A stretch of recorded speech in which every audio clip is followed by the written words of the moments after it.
Road ಮೇಲೆ ಒಂದು ಕಡೆ ರಾಜಯ್ಯ ಸುಜಾತ ಅನ್ನುವ ದಂಪತಿಗಳು ಡಿಗ್ರಿ ಓದುತ್ತಿರುವ ತಮ್ಮ ಮಗಳು ಅನಾಮಿಕಳ ಜೊತೆ ಸೇರಿ 99 ಚಿಕನ್ ಬಿರಿಯಾನಿ ಮಾರುತ್ತಾ ಇರ್ತಾರೆ. ಬಹಳ ರುಚಿಯಾಗಿದೆ ಅಂತ ಬಹಳ ಜನ ತಿಂತಾ ಇರ್ತಾರೆ. ರಮೇಶ್ ಕೂಡ ಪ್ರತಿದಿನವೂ ಅಲ್ಲಿಗೆ ಬಂದು ಆ ಬಿರಿಯಾನಿ ತಿನ್ನುತ್ತಾ ಅನಾಮಿಕಳನ್ನು ಪ್ರೇಮಿಸ್ತಾ ಇದ್ದ. ಆ ವಿಷಯ ಅನಾಮಿಕಂಗೆ ಅರ್ಥವಾಗುತ್ತದೆ. ಒಂದು ದಿನ ಇಬ್ಬರು ಒಂದು ಕಡೆ ಸೇರುತ್ತಾರೆ. ಒಂದು ತಿಂಗಳಿಂದ ನಿಮ್ಮನ್ನ ಗಮನಿಸ್ತಾನೆ ಇದ್ದೀನಿ. ಪ್ರತಿದಿನವೂ 99 ಬಿರಿಯಾನಿ ತಿನ್ನೋದಕ್ಕೆ ಬರ್ತಾ ಇದ್ದೀರಾ. ಬಿರಿಯಾನಿ ತಿಂತ ನನ್ನ ನೋಡ್ತಾ ಇದ್ದೀರಾ. ಏನು ನಿಮ್ಮ ಉದ್ದೇಶ? ಒಳ್ಳೆ ಉದ್ದೇಶನೇ ಅನಾಮಿಕಾ. ನಿನ್ನನ್ನ ಪ್ರೇಮಿಸ್ತಾ ಇದ್ದೀನಿ, ಮದುವೆ ಮಾಡ್ಕೋಬೇಕು ಅನ್ಕೊಂಡಿದ್ದೀನಿ. ನನ್ ಬಗ್ಗೆ ಏನ್ ಗೊತ್ತು ಅಂತ ಮದುವೆ ಮಾಡ್ಕೋತೀನಿ ಅಂತ ಇದ್ದೀರಾ? ನಿನ್ನ ಹೆಸರು ಅನಾಮಿಕಾ, ಡಿಗ್ರಿ ಓದುತ್ತಲೇ ಬಿರಿಯಾನಿ ಮಾರುವ ನಿಮ್ಮ ಅಮ್ಮ ಅಪ್ಪನಿಗೆ ಸಹಾಯ ಮಾಡ್ತಾ ಇದೀಯಾ. ನಿನಗೆ ಸ್ವಲ್ಪ ಕೋಪ ಹೆಚ್ಚು. ಕೆಲಸದಲ್ಲಿ ಮಾತ್ರ ಬಹಳ ಪ್ರಾಮಾಣಿಕವಾಗಿರ್ತೀಯ. ಬಿರಿಯಾನಿ ತಿಂದು ದುಡ್ಡು ಕೊಡದೇ ಇರುವ ಒಬ್ಬ ಹುಡುಗನಿಗೆ ತಕ್ಕ ಪಾಠ ಹೇಳಿದ್ಯಾ.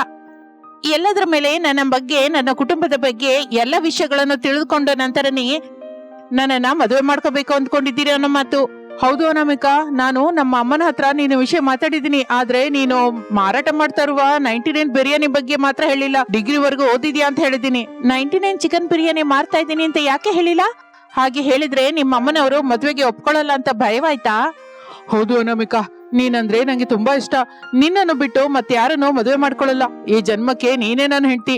ನಾನು ಕೂಡ ನಿಂಗೆ ಹಿಡ್ಸಿದ್ದೀರಾ. ನಾವು ಮದುವೆ ಮಾಡ್ಕೊಳ್ಳೋಣ. ಇನ್ನು ಮೇಲಿಂದ ನಮ್ಮ ಅಮ್ಮ ಅಪ್ಪ 99 ಚಿಕನ್ ಬಿರಿಯಾನಿ ಮಾರಲ್ಲ. ಸಂಪಾದಿಸಿದ ದುಡ್ಡಿನಿಂದ ಕಿರಾಣ ಅಂಗಡಿ ಇಟ್ಕೋತೀವಿ.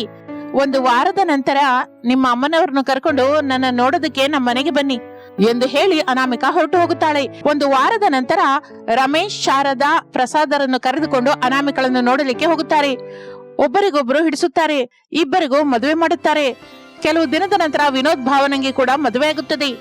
ಮತ್ತು ಕೆಲವು ತಿಂಗಳ ನಂತರ ಮಿಡಲ್ ಕ್ಲಾಸ್ ಶಾರದಳ ಮನೆಗೆ ದುಡ್ಡಿರುವ ಸುವರ್ಣ ಬರುತ್ತಾಳೆ. ಇಬ್ಬರು ಹಾಲಲ್ಲಿ ಕೂತ್ಕೊಂಡು ಮಾತಾಡ್ತಾ ಇರ್ತಾರೆ. ಸುವರ್ಣ ತನ್ನ ಮನೆಗೆ ಬಂದ ಡಿಗ್ರಿ ಓದು ಬಂದ ಸೊಸೆಯರ ಬಗ್ಗೆ ದೊಡ್ಡದಾಗಿ ಹೇಳಲಿಕ್ಕೆ ಶುರು ಮಾಡುತ್ತಾಳೆ. ಶಾರದಾ, ನಿನ್ನ ಮನೆಗೆ ಬಂದ ಸೊಸೆಯರು ಡಿಗ್ರಿ ಓದಿದ್ದಾರೆ. ನನ್ ಮನೆಗೆ ಬಂದ ಸೊಸೆಯರು ಕೂಡ ಡಿಗ್ರಿ ಓದಿದ್ದಾರೆ.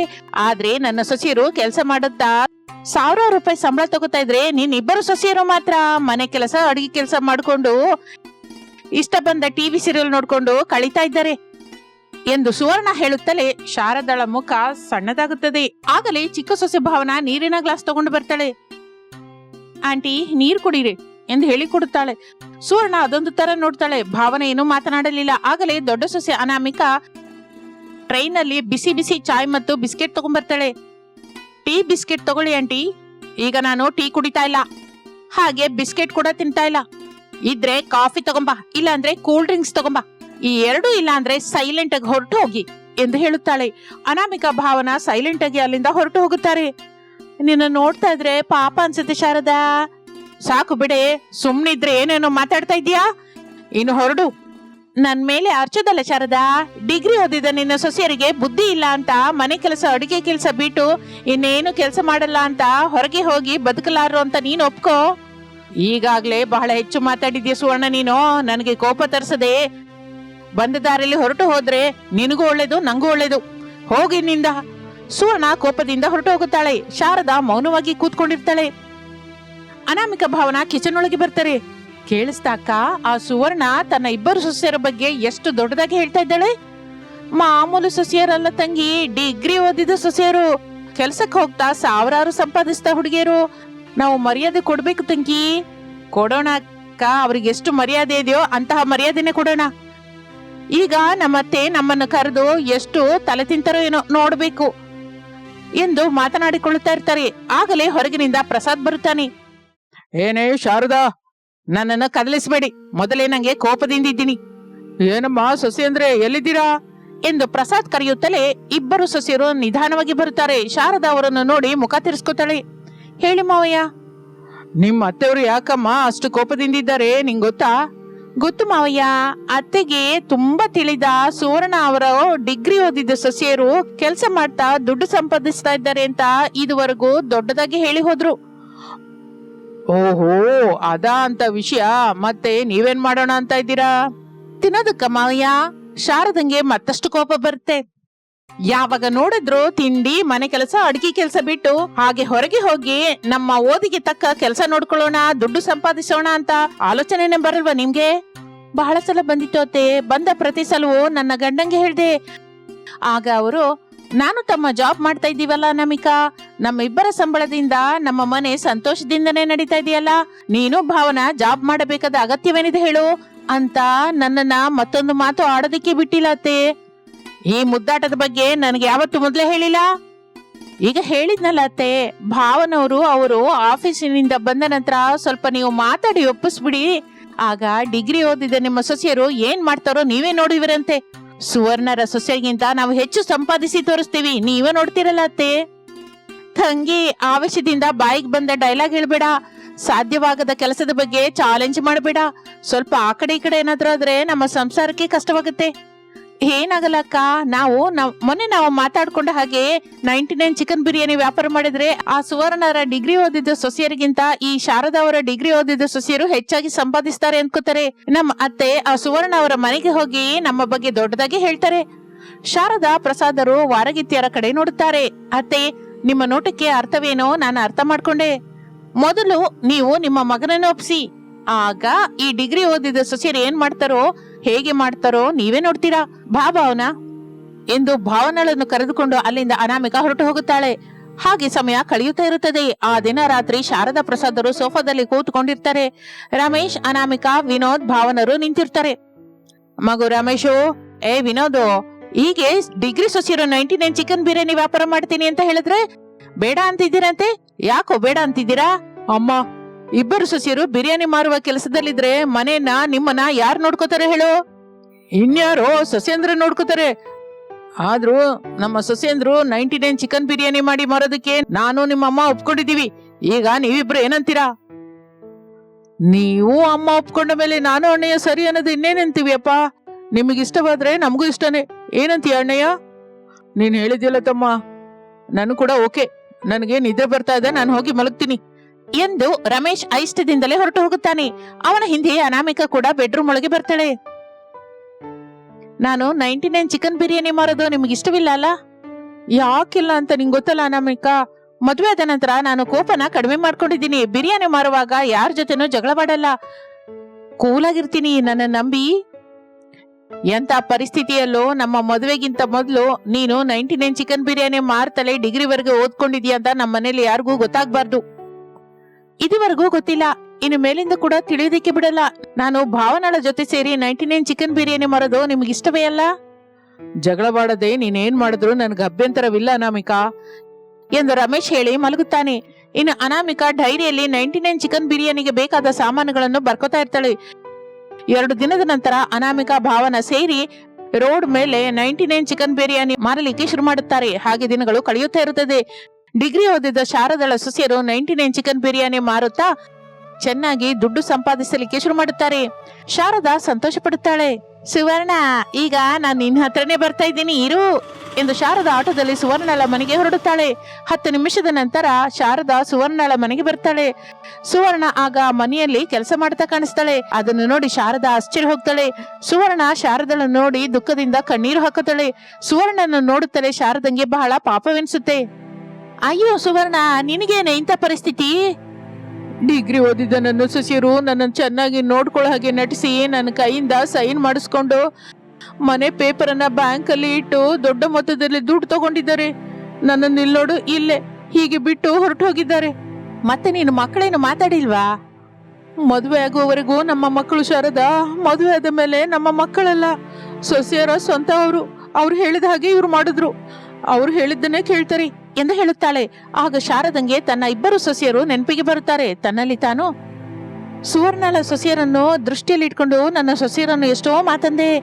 ನನ್ನ ಗಂಡ ಯಾವಾಗ ನೋಡಿದ್ರು ಶಾರದಾ, ನಮ್ಮ ಸೊಸೆಯರನ್ನು ಅವ್ರ ಸೊಸೆ ಇವ್ರ ಸೊಸೆಯರ ಜೊತೆ ಹೋಲಿಸ್ಬೇಡ, ಅವರವರ ಕುಟುಂಬದ ಪರಿಸ್ಥಿತಿ ಅವರದ್ದು ಅಂತ ಹೇಳ್ತಾ ಇದ್ರು. ಅದನ್ನೇನು ನಾನು ಕೇಳಿಸ್ಕೊಂಡಿಲ್ಲ. ನನ್ನ ಸೊಸೆಯರು ನನ್ನನ್ನ ಅರ್ಥ ಮಾಡ್ಕೊಂಡಿದ್ದಕ್ಕೆ ಸರಿ ಹೋಯ್ತು, ಇಲ್ಲ ಅಂದಿದ್ರೆ ಅಂದುಕೊಂಡು ಶಾರದಾ ಅಲ್ಲಿಂದ ಏನೋ ಮಾತನಾಡದೆ ಆಟೋದಲ್ಲಿ ತಿರುಗಿ ಮನೆಗೆ ಬರುತ್ತಾಳೆ. ಇನ್ನು ಆಗಿನಿಂದ ತನ್ನ ಇಬ್ಬರು ಸೊಸೆಯರನ್ನು ಏನು ಅನ್ನದೆ ಅವರು ಮಾಡುತ್ತಾ ಇರುವ 99 ಬಿರಿಯಾನಿ ಮಾರುವುದರಲ್ಲಿ ಸಹಾಯ ಮಾಡಲಿಕ್ಕೆ ಶುರು ಮಾಡುತ್ತಾಳೆ. 99 ಚಿಕನ್ ಬಿರಿಯಾನಿಗೆ ಬಹಳ ಡಿಮ್ಯಾಂಡ್ ಹೆಚ್ಚಾಗುತ್ತದೆ. ಸಂಪಾದನೆ ಅಂದುಕೊಂಡಿದ್ದಕ್ಕಿಂತ ಹೆಚ್ಚಾಗಿ ಬರಲಿಕ್ಕೆ ಶುರುವಾಗುತ್ತದೆ. ಎಲ್ಲರೂ ಸಂತೋಷದಿಂದ ಜೀವಿಸ್ತಾ ಇರ್ತಾರೆ. ಇದು ಇಂದಿನ ಕಥೆ. ಮತ್ತೊಂದು ಆಸಕ್ತಿಕರ ಕಥೆ ಜೊತೆ ಮತ್ತೆ ಸೇರೋಣ. ನಮಸ್ತೆ. ಒಂದು ದಿನ ಸಾಯಂಕಾಲ ಕತ್ತಲಾಗ್ತಾ ಇರುತ್ತೆ. ಆಕಾಶದಲ್ಲಿ ಕೆಂಪನೆ ಸೂರ್ಯ ಅಸ್ತಮಿಸ್ತಾ ಇರ್ತಾನೆ. ಹೊಲದ ದಂಡೆಯ ಮೇಲೆ ಪ್ರಸಾದ್ ಅವನ ಮಗ ರಮೇಶ್ ಇಬ್ಬರು ತಲೆ ಹಿಡ್ಕೊಂಡು ದಿಗಿಲಿನಿಂದ ಕೂತಿರ್ತಾರೆ. ಆಗಲೇ ಅದೇ ದಾರಿಯಲ್ಲಿ ಮತ್ತೊಬ್ಬ ರೈತ ನಾಗಯ್ಯ ಎತ್ತುಗಳನ್ನು ಹೊಡೆದುಕೊಂಡು ಬರ್ತಾ ಇರ್ತಾನೆ. ಇಬ್ಬರನ್ನು ನೋಡಿ ಆಶ್ಚರ್ಯ ಹೋಗ್ತಾನೆ. ಏನಯ್ಯ ಪ್ರಸಾದು, ಬೆಳೆ ಚೆನ್ನಾಗಿ ಬೆಳೆದಿದೆಯಲ್ಲ, ಆದ್ರೂ ತಂದೆ ಮಗ ಸ್ಮಶಾನದಿಂದ ಬಂದವ್ರ ಹಾಗೆ ಯಾಕೆ ಹಾಗೆ ಕೂತಿದ್ದೀರಾ? ಪ್ರಸಾದ್ ನಿಟ್ಟಿಸಿರು ಬಿಡುತ್ತಾ ಹೇಳ್ತಾನೆ. ಬೆಳೆ ಬಗ್ಗೆ ದುಃಖ ಅಲ್ಲಯ್ಯ, ಮನೆ ಬಗ್ಗೆನೇ ದುಃಖ. ಏನಾಯ್ತು ರಮೇಶು, ಸಾಲನ ಕರೆಂಟ್ ಬಿಲ್ಲ? ಅದೇನು ಅಲ್ಲ, ನಮ್ಮ ಮನೆಯಲ್ಲಿರುವ 10 ಸಸ್ಯರೇ ನಮ್ಮ ಕಷ್ಟಕ್ಕೆ ಕಾರಣ. ನಾಗಯ್ಯ ನಗುತ್ತಾ ಕೇಳ್ತಾನೆ. ಮತ್ತೆ ಏನಾಯ್ತು? ಬೆಳಿಗ್ಗೆ ರಂಗೋಲಿಯಿಂದ ಶುರುವಾದ ಜಗಳ ಮಧ್ಯಾಹ್ನ ಇಡ್ಲಿಯಿಂದ ಸಾಗ್ತು, ಸಾಯಂಕಾಲ ಸೀರೆ ಜೊತೆ ಮುಗೀತು. ನಾಳೆ ಏನ್ ಹಿಡ್ಕೊಂಡು ಹೊಡ್ಕತಾರೋ ದೇವ್ರಿಗೆ ಗೊತ್ತು. ನಾವು ಹೊಲದಿಂದ ಮನೆಗೆ ಹೋಗದೆ ಇಲ್ಲೇ ಕೂತ್ಕೊಂಡಿದೀವಿ. ಅಯ್ಯೋ, ನಿಮ್ ಮನೇಲಿ ಟಿವಿ ಅಗತ್ಯನೇ ಇಲ್ವಲ್ಲ, 10 ಸಸ್ಯರೇ ದಿನವೂ ಲೈವ್ ಸೀರಿಯಲ್ ತೋರಿಸ್ತಾ ಇದ್ದಾರಲ್ಲ ಎಂದು ನಗುತ್ತಾ ತನ್ನ ದಾರಿಯಲ್ಲಿ ಹೊರಟು ಹೋಗುತ್ತಾನೆ. ಪ್ರಸಾದ್ ರಮೇಶ್ ಒಬ್ಬರ ಮುಖನೊಬ್ಬರು ನೋಡ್ಕೋತಾರೆ. ಸ್ವಲ್ಪ ಸಮಯ ನಿಶ್ಶಬ್ದ. ಪ್ರಸಾದನಿಗೆ ಒಂದು ಆಲೋಚನೆ ಬರುತ್ತೆ. ತಕ್ಷಣ ಮಗನಿಗೆ ಹೇಳುತ್ತಾನೆ. ಮಗು ರಮೇಶು, ಒಂದು ಉಪಾಯ ಇದೆ ಕಣೋ. ಏನಪ್ಪ ಅದು? ನಮ್ಮ ಎದುರಿನ ಮನೆ ಖಾಲಿಯಾಗಿದೆ ಅಲ್ಲ? ರಮೇಶ್ ಆಶ್ಚರ್ಯದಿಂದ, ಹೌದಪ್ಪ ಇದೆ. ನಿಮ್ಮ ಅಮ್ಮನ ಆ ಮನೇಲಿ ಇಟ್ಟೋಣ. ಮತ್ತೆ ಅನಾಮಿಕಾ ಸೊಸೆ ಈ ಮನೇಲೇ ಇರ್ತಾಳೆ. ಅಂದ್ರೆ ಬೇರೆ ಬೇರೆ ಸಂಸಾರನ ಅಪ್ಪ? ಹೌದು ಮಗನೇ, ಮನೆ ಬೇರೆ ಆದ್ರೆ ಜಗಳ ಕೂಡ ಕಡಿಮೆ ಆಗತ್ತೆ ಅನ್ಸ್ತಾ ಇದೆ.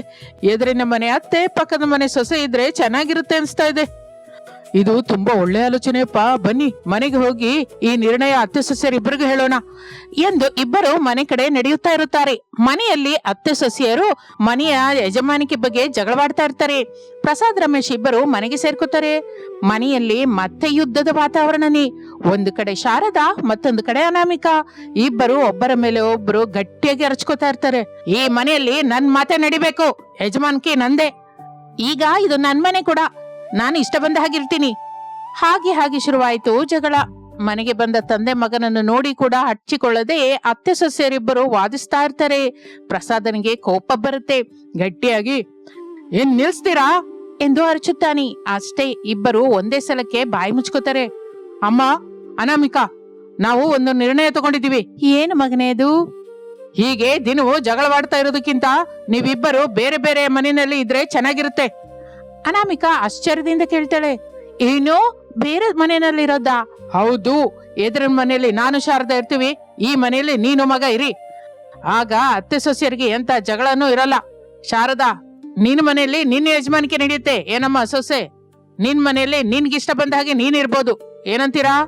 ನನ್ಗಂತೂ ಎಂತ ಅಭ್ಯಂತರನೂ ಇಲ್ಲ, ಪ್ರಶಾಂತವಾಗಿರ್ತೀನಿ. ನನಗೂ ಕೂಡ ಓಕೆ ಮಾವಯ್ಯ, ನನ್ನ ಮನೇಲಿ ನಾನು ಇಷ್ಟ ಬಂದ ಹಾಗಿರ್ಬೋದು ಎಂದು 10 ಸಸ್ಯರಿಬ್ಬರು ಒಪ್ಪಿಕೊಳ್ಳುತ್ತಾರೆ. ಪ್ರಸಾದ್ ರಮೇಶ್ ಇಬ್ಬರು ಒಬ್ಬರ ಮುಖವನ್ನೊಬ್ಬರು ನೋಡಿಕೊಂಡು ಅಮ್ಮಯ್ಯ ಅಂತ ಒಂದೇ ಸಲ ಉಸಿರೆಳೆದುಕೊಳ್ಳುತ್ತಾರೆ. ಶಾರದಾ ತನ್ನ ಬಟ್ಟೆಗಳು, ಪಾತ್ರೆಗಳು, ದೇವರ ಫೋಟೋಗಳನ್ನು ತೆಗೆದುಕೊಂಡು ಎದುರಿನ ಮನೆಗೆ ಹೋಗುತ್ತಾಳೆ. ಇನ್ನು ನನಗೆ ಸ್ವೇಚ್ಛೆನೇ ಸ್ವೇಚ್ಛೆ. ಹಾಡು ಹಾಕಿಕೊಂಡು ಮನೆಯೆಲ್ಲ ಡ್ಯಾನ್ಸ್ ಮಾಡ್ಲಿಕ್ಕೆ ಶುರು ಮಾಡ್ತಾಳೆ. ಎದುರಿನ ಮನೆಯಲ್ಲಿ ಶಾರದಾ ಪ್ರಸಾದರು ಇರ್ತಾ ಇರ್ತಾರೆ. ಪಕ್ಕದ ಮನೆಯಲ್ಲಿ ರಮೇಶ್ ಅನಾಮಿಕರು ಇರ್ತಾ ಇರ್ತಾರೆ. 1-2 ಗಂಟೆಯ ನಂತರ ಅನಾಮಿಕಾ ಎಂದು ಗಟ್ಟಿಯಾಗಿ ಕರೆಯುತ್ತಾಳೆ ಶಾರದಾ. ಅನಾಮಿಕಾ ಹೊರಗೆ ಬರ್ತಾಳೆ. ಏನಾಯ್ತತ್ತೆ? ನಿಮ್ಮನೆ ಮಾವಿನ ಗಿಡದ ಕೊಂಬೆ ನಮ್ಮ ಮನೆಗೆ ಬಂದಿದೆ. ಎಲೆ ಎಲ್ಲ ನಮ್ಮ ಮನೇಲಿ ಬೀಳ್ತಾ ಇದೆ, ಕೊಂಬೆನ್ ಕಡ್ಸು. ಅತ್ತೆ, ಗಾಳಿ ಬೀಸಿದ್ರೆ ಎಲೆ ಎಲ್ಲಾದ್ರೂ ಬೀಳುತ್ತೆ, ಅಷ್ಟು ಮಾತ್ರಕ್ಕೆ ಕೊಂಬೆನ ಕಡಿಬೇಕಾ? ಇಲ್ಲ, ಅದೆಲ್ಲ ನಂಗೆ ಗೊತ್ತಿಲ್ಲಮ್ಮ. ಕೊಂಬೆ ತೆಗಿಬೇಕಷ್ಟೇ, ಇಲ್ಲ ಅಂದ್ರೆ ಏನ್ ಮಾಡ್ತೀನೋ ನಂಗೆ ಗೊತ್ತಿಲ್ಲ. ಮೊದ್ಲು ನಿಮ್ ಮನೆಯಲ್ಲಿರುವ ಪೇರ್ಲೆ ಮರದ ಕೊಂಬೆನ ನಮ್ಮನೆಯಿಂದ ತೆಗಿರಿ. ಇಬ್ಬರು ಮತ್ತೆ ಜಗಳವಾಡಲಿಕ್ಕೆ ಶುರು ಮಾಡುತ್ತಾರೆ. ಆ ಕಡೆಯಿಂದ ಪ್ರಸಾದ್, ಈ ಕಡೆಯಿಂದ ರಮೇಶರು ನೋಡಿ ತಲೆ ಹಿಡ್ಕೋತಾರೆ. ಅಯ್ಯೋ ರಾಮ, ಮನೆ ಬೇರೆ ಮಾಡಿದ್ವಿ ಹೊರತು ಜಗಳಕ್ಕೆ ಮಾತ್ರ ಬೌಂಡ್ರಿನೇ ಇಲ್ವೇ? ಅಪ್ಪ, ಇವರಿಬ್ಬರನ್ನು ಒಂದು ಗ್ರಾಮದಲ್ಲಿ ಇಡೋದೇ ನಮ್ ತಪ್ಪು ಎಂದು ಹೇಳುತ್ತಲೇ ಊರಿನವರೆಲ್ಲ ನಗುತ್ತಾರೆ. ಮಾರನೇ ದಿನ ಬೆಳಿಗ್ಗೆ ಕೋಳಿ ಕೂಗುತ್ತಲೇ ಸೈಕಲ್ ಬೆಲ್ ಮೊಳಗಿಸುತ್ತಾ ಹಾಲ್ನವರು ಬೀದಿಯೊಳಗೆ ಬರ್ತಾನೆ. ಹಾಲಮ್ಮ, ಹಾಲು, ತಾಜಾ ಎಮ್ಮೆ ಹಾಲು, ಹಾಲು ಅಮ್ಮ. ಆ ಕೂಗು ಕೇಳುತ್ತಲೇ ಎದುರಿನ ಮನೆಯಲ್ಲಿರುವ ಶಾರದಾ ಪಾತ್ರೆ ಹಿಡ್ಕೊಂಡು ಓಡ್ಕೊಂಡು ಹೊರಗೆ ಬರ್ತಾಳೆ. ಅದೇ ಸಮಯದಲ್ಲಿ ಪಕ್ಕದ ಮನೆಯಲ್ಲಿರುವ ಸೊಸೆ ಅನಾಮಿಕಾ ಕೂಡ ಸ್ಟೀಲ್ ಪಾತ್ರೆ ಹಿಡ್ಕೊಂಡು ಓಡ್ಕೊಂಡು ಬರ್ತಾಳೆ. ಅಪ್ಪ, ಮೊದ್ಲು ನನ್ಗೊಂದ್ ಲೀಟರ್ ಹಾಲು ಹಾಕು. ಇಲ್ಲ, ಮೊದ್ಲು ನಾನೇ ಬಂದಿದ್ದೀನಿ, ನನಗೆ ಹಾಕಯ್ಯ. ಏನೇ, ನೀನು ಪಾತ್ರೆ ಜೊತೆ ನಾನು ಮುಂದೆ ನಿಂತಿದ್ದೀನಿ, ಪಾತ್ರೆ ಮುಂದೆ ಬಂತೇನು, ನೀವು ಬಂದಿಲ್ವಲ್ಲ? ನನ್ ಜೊತೆ ಮಾತನ್ ಕಲ್ಕೋತಾ ಇದ್ಯಾ? ನಾನು ಮಾತಾಡೋದು ನಿಜನೇ ಅಲ್ವಾ? ಹಾಲಿನವನು ನಗುತ್ತಾ, ಅಮ್ಮ ಹಾಲಂತೂ ಇಬ್ಬರಿಗೂ ಸರಿ ಹೋಗುತ್ತೆ, ಒಬ್ಬೊಬ್ರಿಗೂ ಹಾಕ್ತೀನಿ ರೀ. ಇಲ್ಲ ಇಲ್ಲ, ಮೊದ್ಲು ನನ್ಗೆ ಹಾಕ್ಬೇಕು. ಮೊದಲು ನಂಗೆ ಹಾಕ್ಬೇಕು. ಇಬ್ಬರು ಹಾಲಿನ ಡಬ್ಬವನ್ನು ಹಿಡ್ಕೋತಾರೆ. ಹಾಲಿನವನು ಭಯಪಟ್ಟು, ಅಮ್ಮ ಅಮ್ಮ ನಿಲ್ಲಿ ನಿಲ್ಲಿ, ಕ್ಯಾನು ಕೆಳಗ್ ಬಿದ್ದ ಹಾಗಾಗಿದೆ ಎಂದು ಅರಚುತ್ತಾ ಇರುವಾಗಲೇ ಧಬೀಲ್ ಅಂತ ಆ ಕ್ಯಾನು ಕೆಳಗೆ ಬೀಳುತ್ತದೆ. ಬೆಳ್ಳನೆಯ ಹಾಲು ರೋಡೆಲ್ಲ ನೆಲದ ಪಾಲಾಗುತ್ತದೆ. ಹಾಲಿನವನು ಎರಡು ಕೈಯಿಂದ ತಲೆ ಹಿಡ್ಕೋತಾನೆ. ಇದೆಲ್ಲ ಅನಾಮಿಕದಿಂದನೇ. ಇಲ್ಲ, ನಿನ್ನಿಂದ. ಸಾಕಮ್ಮ, ಈ ದಿನ ನಿಮ್ಮಿಬ್ರಿಗೂ ಹಾಲಿಲ್ಲ ಎಂದು ಖಾಲಿ ಡಬ್ಬ ತೆಗೆದುಕೊಂಡು ಸೈಕಲ್ ಮೇಲೆ ಆ ಹಾಲಿನ ವ್ಯಾಪಾರಿ ಕೋಪದಿಂದ ಹೊರಟು ಹೋಗುತ್ತಾನೆ. ಅದನ್ನು ನೋಡಿ ಅತ್ತೆ ಸೊಸೆಯರು ಅವರವರ ಮನೆಗೆ ಹೊರಟು ಹೋಗುತ್ತಾರೆ. ಮತ್ತೊಂದು ದಿನ ಅನಾಮಿಕ ಮನೆಯಲ್ಲಿ ಬೆಳೆಯುವ ಕೋಳಿ ಕೊಕ್ಕೊ ಅನ್ನುತ್ತಾ ಗೇಟು ದಾಟಿ ನೇರವಾಗಿ ಶಾರದಳ ಮನೆಯೊಳಗೆ ಹೊರಟು ಹೋಗುತ್ತೆ. ಅಯ್ಯೋ, ನನ್ ಕೋಳಿ ಎಲ್ಲಿ ಹೋಯ್ತೋ ಏನೋ ಎಂದು ಹುಡುಕಿಕೊಂಡು ಹೊರಗೆ ಬರುತ್ತಾಳೆ. ಆಗಲೇ ಶಾರದಳ ಮನೆಯೊಳಗಿಂದ ಕೊಕ್ಕೊ ಅನ್ನುವ ಕೋಳಿಯ ಕೂಗು ಕೇಳಿಸುತ್ತದೆ. ಅನಾಮಿಕ ಓಡ್ಕೊಂಡು ಒಳಗಡೆ ಹೋಗುತ್ತಾ ಇದ್ರೆ ಶಾರದಾ ಅಡ್ಡವಾಗಿ ನಿಲ್ತಾಳೆ. ಏಯ್, ಅನುಮತಿ ಇಲ್ಲದ ನನ್ಮೊಳಗೆ ಯಾಕೆ ಬಂದ್ಯೇ? ನನ್ ಕೋಳಿ ಒಳಗಡೆ ಬಂದಿದೆ. ಮನೆಯಲ್ಲಿ ಬಂದ ಕೋಳಿ ಹೊರಗೆ ಬರ್ದೇ ಇರಲ್ವಲ್ಲ ಎಂದು ಶಾರದಾ ಹೇಳುತ್ತಾ ಇರುವಾಗ ಕೋಳಿ ಹೊರಗೆ ಬಂದು ಬಾಗಿಲ ಹತ್ರ ಒಂದು ಮೊಟ್ಟೆಯನ್ನು ಹಾಕುತ್ತೆ. ಆ ಮೊಟ್ಟೆಯನ್ನು ನೋಡಿ ಇಬ್ಬರ ಕಣ್ಣು ದೊಡ್ಡದಾಗುತ್ತೆ. ಅಮ್ಮಯ್ಯ, ಈ ದಿನ ತಾಜಾ ಮೊಟ್ಟೆಯಿಂದ ಆಮ್ಲೆಟ್ ಮಾಡ್ಕೋತೀನಿ. ಕೋಳಿ ನಂದು, ಮೊಟ್ಟೆ ಕೂಡ ನಂದು. ಕೋಳಿ ನಿಂದಾಗಿರ್ಬೋದು, ಆದ್ರೆ ಮೊಟ್ಟೆ ಬಂದು ನನ್ ಮನೇಲಿ ಹಾಕಿದೆ, ಆದ್ರಿಂದ ಮೊಟ್ಟೆ ನಂದು. ಹಾಗಾದ್ರೆ ನಾನು ನಿಮ್ ಮನೆ ಒಳಗೆ ಬಂದು ಕೂತ್ಕೊಂಡ್ರೆ ಮನೆ ಕೂಡ ನಂದೇನಾ? ಆ ಮಾತಿಗೆ ಸುತ್ತಮುತ್ತಲಿನವರು ನಗುತ್ತಾರೆ. ಮಾತು ಚೆನ್ನಾಗಿ ಕಲ್ತ್ಕೊಂಡಿದ್ಯಾ, ಆದ್ರೆ ನಾನು ಮಾತ್ರ ಈಗ ಮೊಟ್ಟೆ ಕೊಡಲ್ಲ ಎಂದು ಮೊಟ್ಟೆಯನ್ನು ಕೈಯಲ್ಲಿ ತೆಗೆದುಕೊಳ್ಳುತ್ತಾಳೆ. ತಕ್ಷಣ ಅನಾಮಿಕ ಶಾರದಳ ಕೈಯನ್ನು ಗಟ್ಟಿಯಾಗಿ ಹಿಡ್ಕೊತಾಳೆ. ಮೊದ್ಲು ಮೊಟ್ಟೆ ಕೊಡಿ. ಕೊಡಲ್ಲ. ಇಬ್ಬರು ಒಂದೊಂದು ಕಡೆ ಮೊಟ್ಟೆಯನ್ನು ಹಿಡ್ಕೊಂಡು ಎಳೆಯಲಿಕ್ಕೆ ಶುರು ಮಾಡ್ತಾರೆ. ಪ್ರಸಾದ್ ಹೊರಗಿನಿಂದ, ಅಯ್ಯೋ ಜಾಗ್ರತೆ ಅಮ್ಮ, ಮೊಟ್ಟೆ ಒಡೆದೋಗುತ್ತೆ ಎಂದು ಅರಚುತ್ತಾನೆ. ಆದ್ರೆ ಯಾರು ಕೇಳಿಸ್ಕೊಂಡಿಲ್ಲ. ಒಂದೇ ಸಲಕ್ಕೆ ಮೊಟ್ಟೆ ಇಬ್ಬರ ಕೈಯಿಂದ ಕೆಳಗೆ ಜಾರಿ ಕೆಳಗೆ ಬಿದ್ದು ಒಡೆದು ಹೋಗುತ್ತೆ. ಇದೆಲ್ಲ ನಿನ್ನಿಂದಲೇ. ಇಲ್ಲ, ನಿಮ್ಮ ಮೊಂಡಿತನದಿಂದ. ಇಬ್ಬರು ಮತ್ತೆ ಜಗಳವಾಡ್ತಾ ಇರುವಾಗ ಕೋಳಿ ಮಾತ್ರ ಇನ್ನೊಂದು ಸಲ ಕೊಕ್ಕೊ ಅಂತ ಪಕ್ಕದ ಮನೆಯೊಳಗೆ ಹೊರಟು ಹೋಗುತ್ತೆ. ಮತ್ತೊಂದು ದಿನ ಮಧ್ಯಾಹ್ನ ಒಬ್ಬ ಸೀರೆಯ ವ್ಯಾಪಾರಿ ಬಟ್ಟೆಯ ಮೂಟೆಯನ್ನು ತಲೆ ಮೇಲೆ ಇಟ್ಕೊಂಡು ಬರ್ತಾ ಇರ್ತಾನೆ. ಸೀರೆಗಳಮ್ಮ, ಸೀರೆಗಳು, ಸರಿಯಾದ ಹೊಸ ಹೊಸ ಡಿಸೈನ್ ಸೀರೆಗಳು, ಹೊಂದ್ಕೊಂಡ್ರೆ ಒಂದು ಬ್ಲೌಸ್ ಪೀಸ್ ಫ್ರೀ ಅಮ್ಮ ಎಂದು ಗಟ್ಟಿಯಾಗಿ ಅರಚುತ್ತಾ ಬರುತ್ತಾನೆ. ಆ ಮಾತನ್ನು ಕೇಳಿದ ಶಾರದಾ ಮನೆಯೊಳಗಿಂದ ಓಡ್ಕೊಂಡು ಬರುತ್ತಾಳೆ. ಅದೇ ಸಮಯದಲ್ಲಿ ಅನಾಮಿಕ ಕೂಡ ಹೊರಗೆ ಬರುತ್ತಾಳೆ. ವ್ಯಾಪಾರಿ ಚಾಪೆಯನ್ನು ಹಾಸಿ ಅಂದವಾದ ಸೀರೆಗಳನ್ನು ಒಂದರ ಮೇಲೆ ಒಂದು ತೋರಿಸ್ಲಿಕ್ಕೆ ಶುರು ಮಾಡ್ತಾನೆ. ಕಡೆಗೆ ಒಂದು ಅಂದವಾದ ನೀಲಿ ಬಣ್ಣದ ಜರಿ ಸೀರೆ ಹೊರಗೆ ತೆಗೆಯುತ್ತಾನೆ. ಆ ಸೀರೆ ಮಿಂಚ್ತಾ ಇದ್ದಿದ್ರಿಂದ ಶಾರದಳ ಕಣ್ಣು ಮಿಂಚುತ್ತದೆ. ಅದೇ ಸೀರೆಯನ್ನು ನೋಡಿ ಅನಾಮಿಕ ಕೂಡ ಸಂತೋಷ ಪಡ್ತಾಳೆ. ಇಬ್ಬರು ಒಂದೇ ಸಲಕ್ಕೆ ಈ ಸೀರೆ ನನಗೆ ಬೇಕು, ನನಗೆ ಬೇಕು ಅಂತಾರೆ. ವ್ಯಾಪಾರಿ ನಗುತ್ತಾ, ಅಮ್ಮಂದ್ರ ಜಗಳ ಮಾಡ್ಕೋಬಿಡಿ, ಇಂತಹ ಸೀರೆ ಇನ್ನೊಂದು ಬರುವ ವಾರ ತಂದ್ಕೊಡ್ತೀನಿ. ಈಗ ಯಾರೋ ಒಬ್ರು ತಗೊಳ್ಳಿ. ಈ ವಾರ ನಾನ್ ತಗೋತೀನಿ, ಬರುವ ವಾರ ಅವಳಿಗೆ ತಗೋ ಅಂತ ಹೇಳಿ. ಇಲ್ಲ, ನಾನು ಮೊದಲು ನೋಡಿದ್ದಾದ್ರಿಂದ ನಾನೇ ಮೊದಲು ತಗೋತೀನಿ. ನಾನು ದೊಡ್ಡವಳು, ಮೊದಲು ತಗೊಳ್ಳುವ ಹಕ್ಕು ನಂಗಿದೆ. ದುಡ್ಡು ಹೆಚ್ಚು ಕೊಡ್ತೀನಿ, ಆದ್ರಿಂದ ಸೀರೆ ನಂದೇ. ವ್ಯಾಪಾರಿ ಎಷ್ಟು ಹೇಳಿದರೂ ಇಬ್ಬರು ಕೇಳಿಸಿಕೊಳ್ಳಲಿಲ್ಲ. ಶಾರದಾ ಒಂದು ಕಡೆ, ಅನಾಮಿಕ ಮತ್ತೊಂದು ಕಡೆ ಸೀರೆಯನ್ನು ಒಂದೊಂದು ಕೈಲಿ ಹಿಡ್ಕೊಂಡು ಎಳೆಯಲಿಕ್ಕೆ ಶುರು ಮಾಡುತ್ತಾರೆ. ವ್ಯಾಪಾರಿ ಭಯಪಡುತ್ತಾ, ಅಮ್ಮ ಅಮ್ಮ ಬೇಡಮ್ಮ, ಅದು ಹೊಸ ಸೀರೆ ಹರಿದು ಹೋಗುತ್ತೆ ಎಂದು ಬೇಡ್ಕೊತಾ ಇರ್ತಾನೆ. ಆದರೆ ಇಬ್ಬರು ಇನ್ನೂ ಬಲವಾಗಿ ಎಳೆಯುತ್ತಾರೆ. ಅಂದವಾದ ನೀಲಿ ಬಣ್ಣದ ಸೀರೆ ಎರಡು ಚೂರಾಗಿ ಹೋಗುತ್ತದೆ. ವ್ಯಾಪಾರಿ ಶಾಕ್ ಆಗಿ ಹೋಗ್ತಾನೆ. ಅಯ್ಯಯ್ಯೋ, ನನ್ನ 10,000 ರೂಪಾಯಿ ಸೀರೆ ಎಂದು ಅಳುಮುಖ ಇಡುತ್ತಾನೆ. ಶಾರದಳ ಕೈಯಲ್ಲಿ ಅರ್ಧ ಸೀರೆ, ಅನಾಮಿಕಳ ಕೈಯಲ್ಲಿ ಮತ್ತೊಂದು ಅರ್ಧ ಸೀರೆ ಇರುತ್ತೆ. ಇಬ್ಬರು ಸೇರಿ ಒಬ್ಬರ ಮುಖವನ್ನೊಬ್ಬರು ನೋಡ್ಕೊತಾರೆ. ಅಷ್ಟರಲ್ಲಿ ಹೊಲದಿಂದ ಪ್ರಸಾದ್, ರಮೇಶ್ ಇಬ್ಬರು ಮನೆಗೆ ಬರ್ತಾರೆ. ಆ ದೃಶ್ಯವನ್ನು ನೋಡಿ ಇಬ್ಬರು ಶಾಕ್ ಆಗುತ್ತಾರೆ. ವ್ಯಾಪಾರಿ ಅಳುತ್ತಾ, ಅಯ್ಯ, ಈ ಅತ್ತೆ ಸೊಸೆಯರಿಗೆ ಸೀರೆ ತೋರಿಸ್ದೆ, ನಾನೇ ಕೊಂಡ್ಕೋತೀನಿ ಅಂತ ಇಬ್ರು ಹರ್ದಾಕಿದ್ರು ಎಂದು ಅನ್ನುತ್ತಾನೆ. ಪ್ರಸಾದ್ ತಕ್ಷಣ ದುಡ್ಡನ್ನು ಕೊಡುತ್ತಾನೆ. ನೋಡಮ್ಮ, ಇವರ ಕಡೆಯಿಂದ ನಾನು ಕ್ಷಮಾಪಣೆ ಕೇಳ್ತಾ ಇದ್ದೀನಿ. ವ್ಯಾಪಾರಿ ತಲೆ ತೂಗಿ ಹೊರಟು ಹೋಗುತ್ತಾನೆ. ಸೀರೆ ಕೊಂಡ್ಕೊಳ್ಳೋಕೆ ಬಂದವರು ಸೀರೆ ಹರಿದ್ಬಿಟ್ಟು ಅದಕ್ಕೆ ಮತ್ತೊಂದು ಸೀರೆ ಕೊಂಡ್ಕೊಳ್ಳೋದಲ್ಲ. ಅಮ್ಮ ಅನಾಮಿಕ, ನೀವು ಗೆಲ್ಬೇಕು ಅನ್ನುವ ಪ್ರತಿ ಜಗಳದಲ್ಲಿ ಸೋಲ್ತಾ ಇರೋದು ಮಾತ್ರ ನಮ್ಮನೇನೆ. ಒಂದು ದಿನ ತರಕಾರಿ ಹಾಳಾಯ್ತು, ನಿನ್ನೆ ಹಾಲು ಹೋಯ್ತು, ಈಗ ಸೀರೆ ಹರಿತು, ನಾಳೆ ಇನ್ನೇನ್ ಹಾಳು ಮಾಡ್ತಿರೋ? ನೀವಿಬ್ಬರು ಜಗಳವಾಡ್ತಾ ಇರೋ ಪ್ರತಿ ಸಲ ಊರೆಲ್ಲ ನಗ್ತಾ ಇದೆ, ಆದ್ರೆ ನಗೆ ಪಾಲಾಗ್ತಾ ಇರೋದು ನಮ್ ಕುಟುಂಬ ಅಂತ ಯಾಕೆ ಗೊತ್ತಾಗ್ತಾ ಇಲ್ಲ ನಿಮ್ಗೆ? ಈ ಮೊಂಡಿತನ ಬಿಟ್ಟು ಪ್ರೇಮದಿಂದಿರೋದನ್ನ ಕಲ್ತ್ಕೊಳ್ರಿ ಅಮ್ಮ. ಶಾರದಾ ಅನಾಮಿಕಾ ಒಬ್ಬರ ಮುಖನೊಬ್ಬರು ನೋಡ್ಕೋತಾರೆ. ಒಂದು ಕ್ಷಣ ಇಬ್ಬರಿಗೂ ತಾವು ಮಾಡಿದ ತಪ್ಪು ಅರ್ಥವಾದ ಹಾಗೆ ಅನಿಸುತ್ತೆ. ಆದರೆ ಸೀರೆ ಮೊದಲು ಹೇಳಿದ ಅನಾಮಿಕನೇ. ಸುಳ್ಳು ಮಾವಯ್ಯ, ಮೊದಲು ಹೇಳ್ದಿದ್ದು ಅತ್ತನಿ ಎಂದು ಮತ್ತೆ ಜಗಳ ಶುರು ಮಾಡುತ್ತಾರೆ. ಅದನ್ನು ನೋಡಿದ ಪ್ರಸಾದ್ ರಮೇಶ್ ಇಬ್ಬರು ಒಂದೇ ಸಲಕ್ಕೆ ತಲೆ ಹಿಡ್ಕೋತಾರೆ. ದೇವ್ರೇ, ಇವರಿಗೆ ಬುದ್ಧಿ ಹೇಳೋದು ನಮ್ಮಿಂದಾಗಲ್ಲಯ್ಯ. ನೀನೇ ಏನೋ ಒಂದು ಮಾಡ್ಬಿಡು, ಇವರಿಗೆ ಬುದ್ಧಿ ಬರೋ ಹಾಗೂ ಮಾಡು ದೇವ್ರೆ ಎಂದು ದೇವರನ್ನು ಬೇಡಿಕೊಳ್ಳುತ್ತಾನೆ. ಅಷ್ಟೇ, ಶಾರದಾ ಮನೆಯಲ್ಲಿ ದೇವರ ಫೋಟೋ ಮಾಯವಾಗಿ ಹೋಗುತ್ತದೆ. ಅನಾಮಿಕಾ ಮನೆಯಲ್ಲಿ ದೇವರ ಫೋಟೋ ಕೂಡ ಮಾಯವಾಗಿ ಹೋಗುತ್ತೆ. ಕೆಲವು ಜಗಳಗಳು ಮಾತಿನಿಂದ ನಿಲ್ಲಲ್ಲ, ಅನುಭವವೇ ಅವಳಿಗೆ ನಿಜ ಹೇಳಬೇಕು ಎಂದು ನಾವು ಅರ್ಥ ಮಾಡ್ಕೋಬೇಕು. ಈ ಕತೆ ಹೇಗಿದೆಯೋ ಕಾಮೆಂಟ್ ರೂಪದಲ್ಲಿ ಹೇಳಿ. ಇದು ಇಂದಿನ ಕತೆ. ಮತ್ತೊಂದು ಆಸಕ್ತಿಕರ ಕತೆ ಜೊತೆ ಮತ್ತೆ ಸೇರೋಣ. ನಮಸ್ತೆ.